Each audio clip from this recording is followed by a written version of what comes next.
Hi, welcome to the Narrowboat experience. Today we wanted to share with you guys how much we've spent running our Refleks Diesel Heater.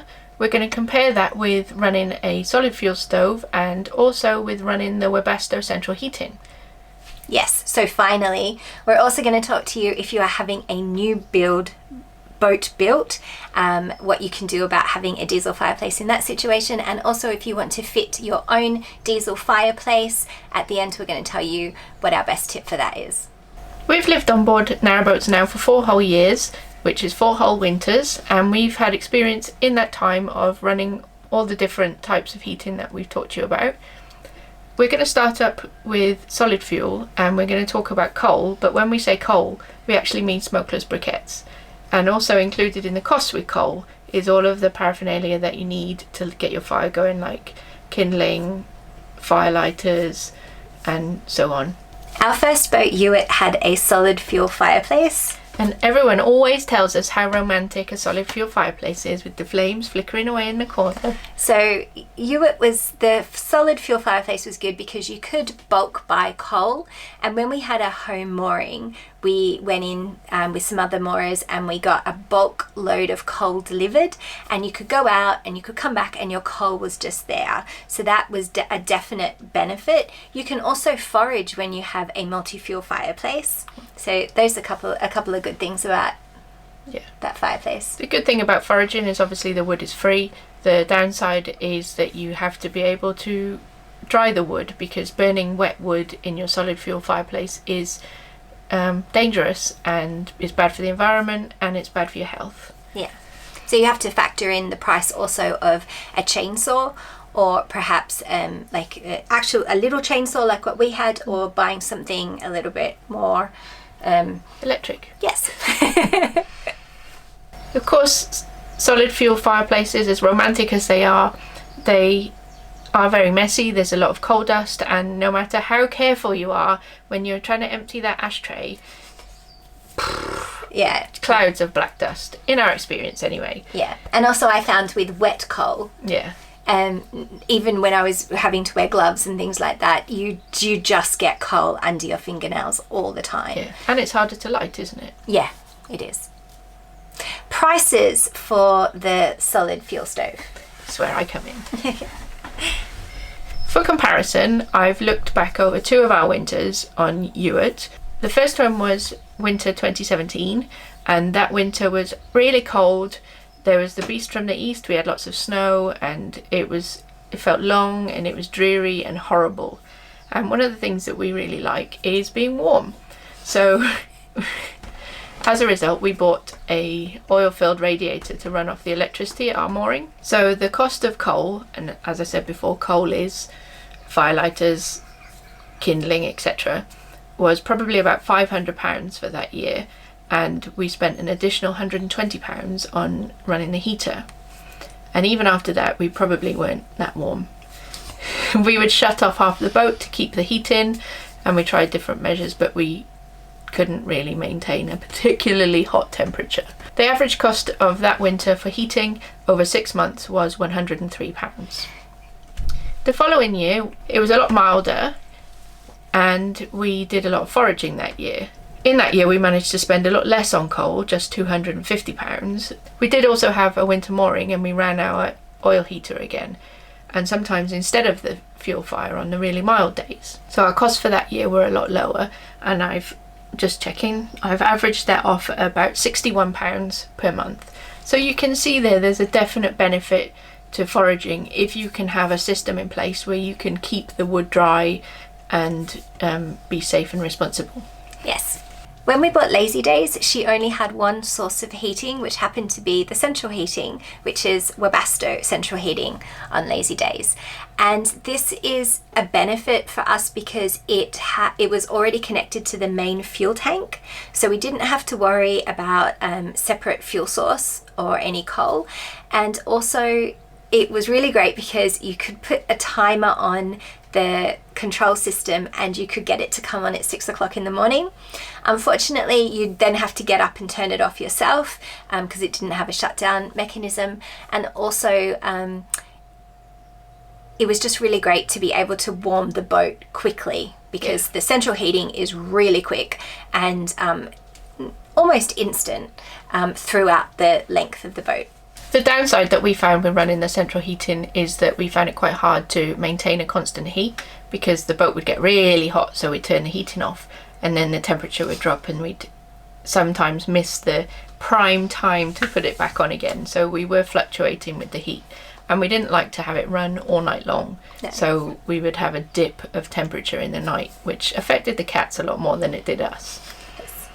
The other thing is that the Webasto uses electricity to run, so it's got a pump in there because it pumps water throughout all the radiators, and as a result we did have to run the engine a lot more to generate the power that we needed.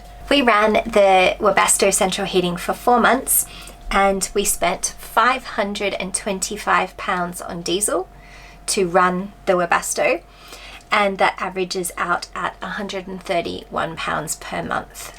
With that figure, I have taken into consideration the our average diesel that we would use anyway for propulsion, and taken that away, so that is just how much I'm estimating that we use for heating. And please note as well, we did not leave it running constantly. No. We definitely had some condensation build up on the windows, because we were turning the central heating off quite regularly. Yeah. We were really excited to share with you guys in January 2020 the install of our Refleks stove. So if you haven't seen that, then we'll put a link for that video in the description below. There are big benefits that we found from running that stove versus other things. Yeah, definitely. It's really hard not to be biased, because we love our diesel fireplace. The first thing is, you can regulate the heat. Our particular model has 6 levels of heat, starting at 1 as the lowest and 6 as the highest, and we can really regulate how warm the boat gets, and then the level 1, and then actually just turn it off so simply and so easily for a diesel fireplace. And then one thing, if you are comparing it with having a solid fuel fireplace, you get your boat really, really hot, and then you can't just turn the fireplace off by turning the knob. And I think the great thing about the diesel fireplace is that you can pretty much run it without any concern about fuel if you have the correct day tank. If you're running from your engine tank and you just know that you're going to regularly fill up with diesel, you really don't have to worry about it. We do dip the tank probably once every week and a half in winter. We have a day tank, and that kind of keeps us full for about a week, depending. So we just do not have a daily concern about fuel, kindling, lighting, even with the central heating, turning it on and off again. There's also no hidden costs. You just have to buy a box of matches and a bottle of meths. Which kind of goes into the con that we struggled to come up with, is the woof that the meths makes and the danger, because we don't want to set our hair on fire. And we want to be honest with you guys as well. Lighting the Refleks stove with the methylated spirits has not been a joyous experience. We're both very cautious people, and the methylated spirits does really take off quite quickly. Kath has had a bit on her hand before, and the fire will go straight to the methylated spirits. I didn't have my hand on fire. No, but you feel the heat. So I think that we got a lot of comments from you guys and other people that have got their own diesel fireplaces, and you gave us lots of advice about how to light the fire more safer and easier. And so we have actually been trialing a lot of those methods, and we've kind of stuck with a method which is to put the diesel fire on a lower setting, let a bit of diesel into the tank, and then lower very sensibly and very ladylike, lower a match into the compartment, and then it just starts. And it's so easy. We can run the diesel fireplace in spring for just an hour in the morning with absolutely no fuss, and the whole boat will get heated. But quite quickly. Con is definitely how you choose to light it. But once it's lit, it's absolutely fantastic. Prices. I was quite nervous about doing the prices because we were always going to want the diesel fireplace to win. Yes, but I was nervous about the pricing because, diesel pricing is variable.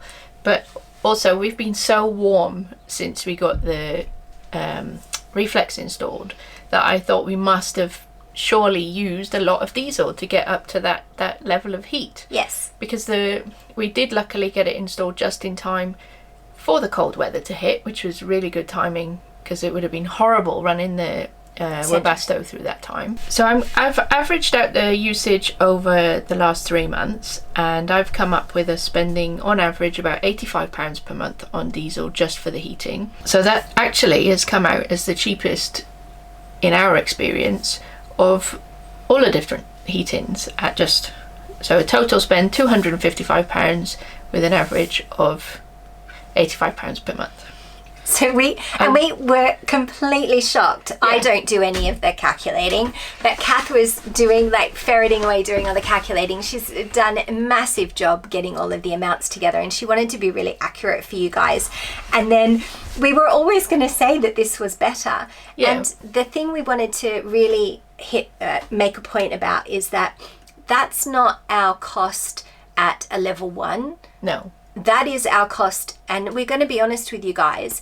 The size of our diesel fireplace, it means that sometimes we have to have it on a level 3. So we can't always leave it on a level 1. No, I think it does. We don't always leave it on the lowest setting. No, so probably at night time we'll have it on the lowest setting, or if it's particularly cold, maybe on a 2 or a 1.5. When it was below 0, we definitely had it on a 2 and a 3 constantly. So yeah. I'm really surprised with the numbers, because when it was below 0, we didn't go anywhere near the lowest setting. Yeah. But when we were more up in the sun, we could definitely go to a 1. And we could turn it off during the day. There was a couple of days in early March that we just turned it off because we got too hot. Yeah. As you'll remember from the lockdown vlogs. Yes. So we're really happy with that. We want to present a very honest view to you guys, because we do get a lot of comments from you about multi-fuel stoves versus diesel fireplaces, and you wanting to know whether or not you're making the right choice. Installing a fireplace that is a multi-fuel stove definitely would have been the easier option. Yeah, and it would have been a cheaper install as well, I think. Yeah. Because we did choose to have an additional tank installed for the diesel. One of the reasons for that was because of the location of the tank and having the line of fuel go into the fire, and wanting to make sure it was on a good angle. And the other reason is because of uncertainty regarding fuel duty, because you don't have to pay VAT on heating, but you do have to pay VAT on propulsion. If you only have one tank, when the regulations come in, you'll have to pay on all of it, as opposed to self-declaring, which is what we do now. So that was a factor in our decision, but it did mean there was an additional cost. So we wanted to make sure we gave you 2 top tips. First of all, if you are having a narrowboat built and you have the opportunity at this point to get yourself a secondary diesel tank installed in a bow locker or a stern locker, go for it. Try to get bigger tank as you can. Yeah, as big a tank as you will average out that you will possibly need. Ours is a bit small, as we mentioned, but definitely you will not regret that. Yeah. And our second bit of advice is, if you are thinking of retrofitting your narrowboat, or you have a coal fire and you want to change over, we do know of people that just tap into their diesel tank for their propulsion. And we also know that you can get a diesel tank fitted. A day tank is much smaller. We definitely personally recommend getting a day tank, but both of those options are very viable for you, and we personally don't think that you would regret it. No, I think the benefits for us, that, you know, the lifestyle changes that we've experienced, it's awesome. The heat difference will, installation on the boat will play a factor in that, because I think that our previous narrowboat did used to lose heat a lot quicker than this one does. It's a different age boat, a different type of boat. Yeah, the windows are different, the doors are different. So we're not different. really doing a comparison between how warm we were on Hewitt and how much we paid, because for that to be legitimate, we have to look at how warm we would have been on lazy days with a coal fire. Yeah. We're really just looking at, can you live with coal versus can you live with diesel? Yeah. But then we also thought you guys would really like to see how warm we were and how much we paid on diesel this year. Yeah. Because that's what's going to help you the most make up your mind. Yeah. We hope that you have enjoyed this breakdown.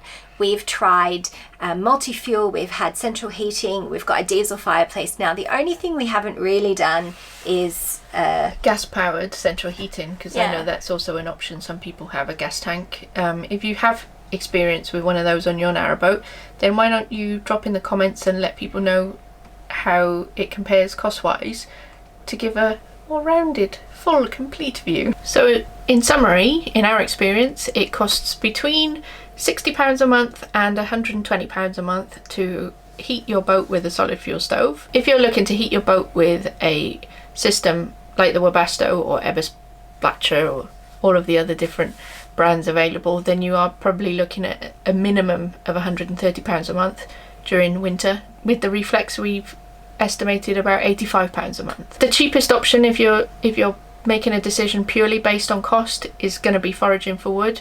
You have to make sure that you're only burning dry wood, because that's the most efficient way to heat the boat if you're going to burn wood. And obviously the safety issues we've already mentioned. We think there's so much more involved than just money, though. Yes, there is a lot With more heating. than just money. So you have to take into consideration the mess, the work, the effort, the Quality of breathing air, quality Yeah. of life. and with hands down for us, excluding price anyway, we would go for our diesel heater every single time. Yeah. Based on our experiences. Yeah. So thanks for watching this. Hopefully it was worth the wait, because we know you guys have been asking for it for quite some time. Big thanks to Kath for doing all the number crunching. If you do love Kath as much as me, give this video a like. No. But if you do really appreciate how much work we've gone to put this together, don't forget to like the video and hit the subscribe button. We will be back with some more cruising. Yes. Thanks guys. Thanks. See you next week. Bye. Bye.